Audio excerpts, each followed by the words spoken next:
जय हो संतोषी माता। शुक्रवार के दिन संतोषी माता का व्रत। पौराणिक कथा। आइए सुनाते हैं संतोषी माता की कथा।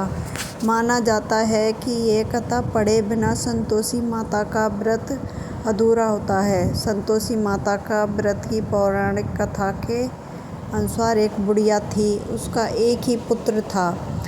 बुढ़िया पुत्र के विवाह के बाद बहू से घर के सारे काम करवाती, परंतु उसे ठीक से खाना नहीं देती थी। यह सब लड़का देखता पर माँ से कुछ नहीं कह पाता। बहू दिन भर काम में लगी रहती, उपले थापती, रोटी रसोई करती, बर्तन साफ करती, कपड़े धोती और इसी में उसका सारा दिन बीत जाता। काफ़ी सोच विचार एक दिन लड़का माँ से बोला, माँ मैं परदेश जा रहा हूँ। माँ को बेटे की बात पसंद आ गई तथा उसे जाने की आज्ञा दे दी। उसके बाद वह अपनी पत्नी के पास जाकर बोला कि मैं परदेश जा रहा हूँ, अपनी कुछ निशानी दे दो। बहू बोली, मेरे पास तो निशानी देने योग्य कुछ भी नहीं है। यह कहकर वह पति के चरणों में गिरकर रोने लगी। इससे पति के जूते पर गोबर से सने हाथों से छाप बन गई। पुत्र के जाने के बाद सास के अत्याचार बढ़ते गए। एक दिन बहू दुखी हो मंदिर चली गई। वहाँ उसने देखा कि बहुत सी स्त्रियां पूजा कर रही थीं। उसने स्त्रियों से व्रत के बारे में जानकारी ली तो वे बोली कि हम संतोषी माता का व्रत कर रही हैं, इसे सभी प्रकार के कष्टों का नाश होता है। स्त्रियों ने बताया, शुक्रवार को नहा धोकर एक लोटे में शुद्ध जल लें, गुड़ चने का प्रसाद लेकर तथा सच्चे मन से माँ का पूजन करना चाहिए। खटाई भूल कर भी मत खाना और ना ही किसी को देना। एक वक्त भोजन करना।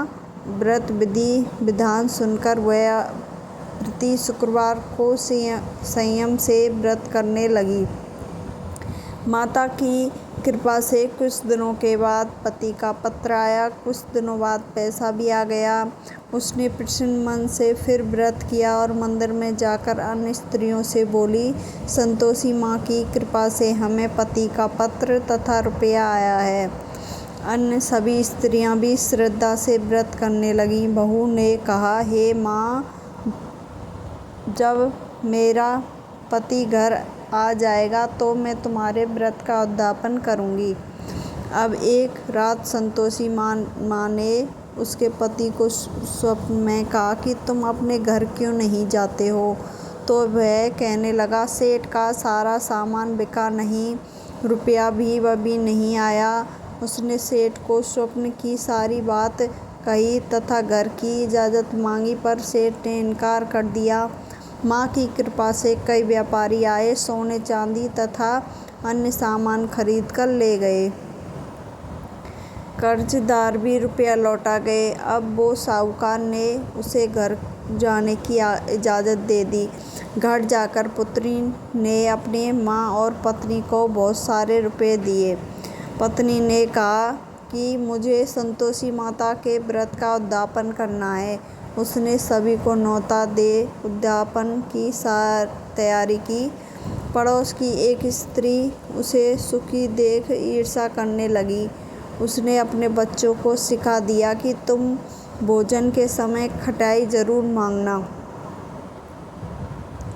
उद्यापन के समय खाना खाते बच्चे खटाई के लिए मचल उठे तो बहू ने पैसा देकर उन्हें बहला दिया। बच्चे दुकान से उन पैसों की खटाई खरीदकर